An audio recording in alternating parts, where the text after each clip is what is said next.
bugs prefer warmer months, others are active year-round. Check out what pests could bug you throughout the year. 1. Bed bugs. Bed bugs love hiding indoors in warm locations, including your house. These pests will bite in order to feed on blood. 2. Fruit flies.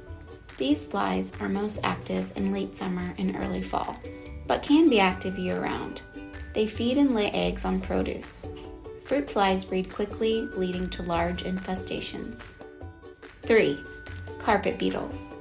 Carpet beetles remain active if they can stay warm. Their larvae feed on household items like clothes, carpet, curtains, and bedding. 4. Cockroaches. These pests may scurry through your house year-round. They can contaminate counters and food when crawling on them. 5. Spiders. The occasional spider isn't always a problem, but you don't want to deal with an infestation, especially if black widow or brown recluse spiders have moved in. Using green pest control products like our Maggie's Farm insecticide sprays, baits, and dusts can help keep your home pest-free.